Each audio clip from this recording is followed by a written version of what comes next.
अभी अभी आपने यूरिन टेस्ट किया है या आपने टेस्ट करवाया तो आपको पता चला कि आप प्रेग्नेंट हैं। सबसे पहले तो आपको बहुत मुबारक हो। उसके बाद अगर आप चाहती हैं कि आपके प्रेगनेंसी का ये जो ड्यूरेशन है, ये जो 9 मंथ है 280 डेज है, ये इंतहाई सुकून से गुजर जाए, तो आपको आज इस वीडियो में बताई जाने वाली टिप्स को फॉलो करना होगा। अगर आप अपनी आदतों में ये वाला चेंज कर लेंगे जो मैं अभी आपसे डिस्कस करने लगी हूँ, तो आप यकीन करें कि आपके 9th मंथ बहुत सुकून से गुजरेंगे, आपका बेबी भी हेल्दी होगा और आप किसी किस्म की कॉम्प्लिकेशन का शिकार नहीं होंगी। और आज मैं आपको वो सूरतें भी जरूर बताऊंगी जो प्रेगनेंसी में एक माँ को पढ़नी चाहिए। चलिए जी वीडियो को स्टार्ट करते हैं। फर्स्ट ऑफ ऑल, सबसे पहले आपको एक चीज समझनी है, pregnancy is not a disease, ये ब्लेसिंग है, ये अल्लाह की रहमत है। तो अल्लाह पाक ने आप पे करम किया है कि आपको अल्लाह पाक ने प्रेग्नेंट किया है, कितना बड़ा दर्जे पे अल्लाह पाक ने बिठाया कि आप माँ बनने वाली हैं। तो सबसे पहले अपने आप को ये सोचना छोड़ दें कि ये नहीं करना, वो नहीं करना, यहाँ नहीं आना, यहाँ नहीं जाना, ये नहीं खाना, ये नहीं पीना, उससे नहीं मिलना, इससे नहीं मिलना, ऐसे नहीं करना, वैसे नहीं करना। आपके ऊपर रिस्ट्रिक्शंस लगाने वाले सराउंडिंग में बहुत से लोग हैं, सब्र रखें, देखें अभी।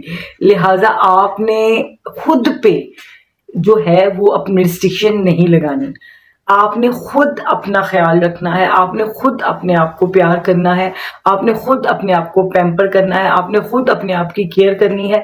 जितना ज्यादा प्यार आप खुद खुद से कर सकती हैं, कभी भी कोई आपसे इतना प्यार नहीं कर सकता, कभी भी आपसे कोई इतना प्यार नहीं करेगा जो प्यार आप अपने आप से कर सकती हैं। तो लिहाजा अपने आप को पैम्पर कीजिए, अपने आप का ख्याल रखिए और अपने आप को बहुत ज्यादा रिस्ट्रिक्शन मत लगाइए। अपने डेली रूटीन के जो काम है वो आप करती रहिए।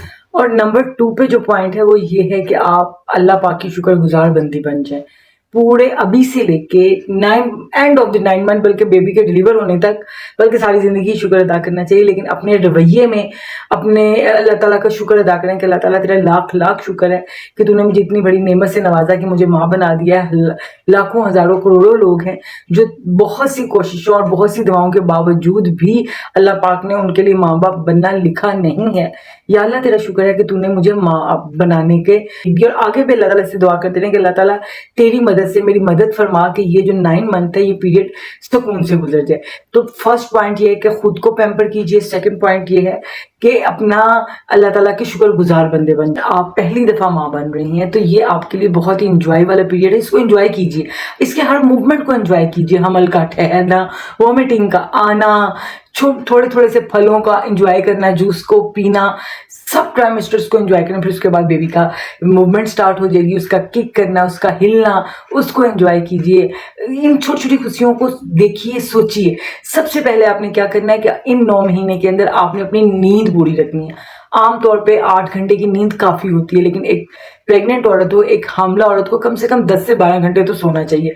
जितना वो सोएगी उतने ही बेबी की ग्रोथ अच्छी होगी, वो खुद थकन से पाक रहेगी, रिलैक्स रहेगी और अपनी ड्यूटीज को सही तरह अंजाम दे सकेगी। उसके बाद नेक्स्ट जो अपना आपने ख्याल रखना है वो है अपनी डाइट का। सब कुछ खाइए, जो आपका दिल चाहता है खाने को वो खाइए। बस आपने खाना थोड़ा थोड़ा है और खाना बार बार है।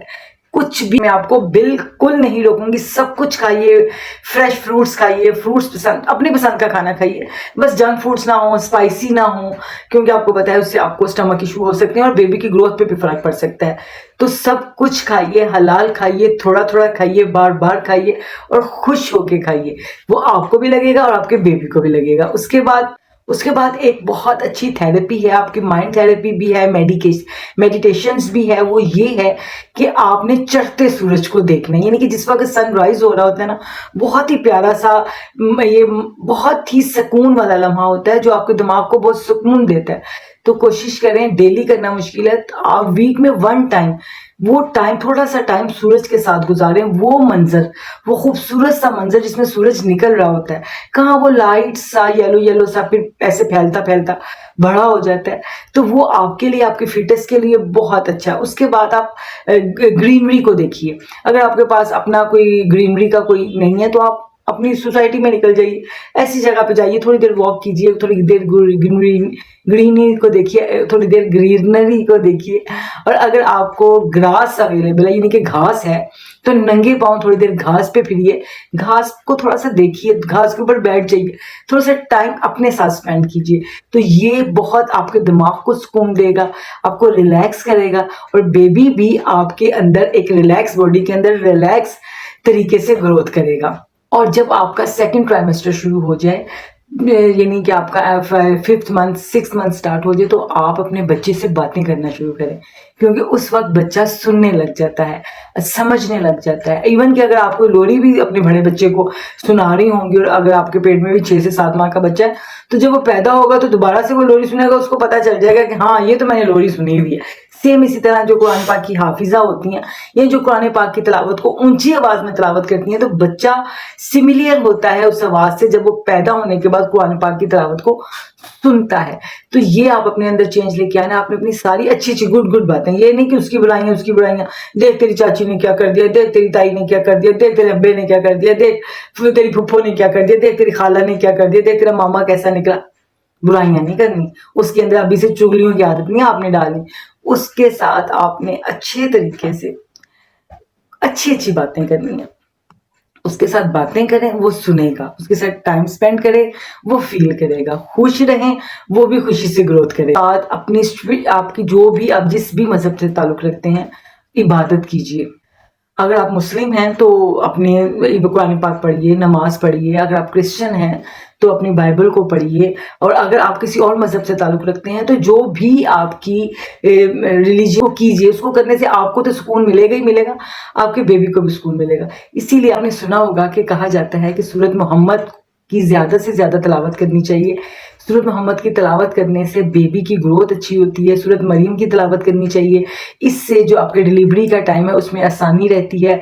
सूरत यूसुफ की तिलावत करनी चाहिए, इससे बच्चा खूबसूरत होता है, क्योंकि हज़रत यूसुफ बहुत खूबसूरत थे, तो हज़रत यूसुफ को पढ़ने से बेबी खूबसूरत होता है। तो ये इन सब चीज़ों की अपनी इबादत करनी चाहिए, जिससे आपको रूहानी और जिस्मानी दोनों तरह का सुकून मिलेगा। इसी तरह आपके बेबी को भी रूहानी और जिस्मानी दोनों तरह का सुकून मिलेगा। बाहर जाइए, अपने बच्चे के लिए चीजें खरीदिए, शॉपिंग कीजिए। शॉपिंग करना तो वैसे ही बहुत पसंद है फीमेल्स को, लेकिन अपने बेबी की शॉपिंग कीजिए, उसके लिए प्यारी प्यारी छोटे छोटे से ड्रेस खरीदिए, उसका कॉस्मेटिक का चीजें खरीदिए। अपने हस्बैंड के साथ जाइए, उसकी सारी शॉपिंग पूरे 9 माह में एक ही दिन ना करके रख लीजिए।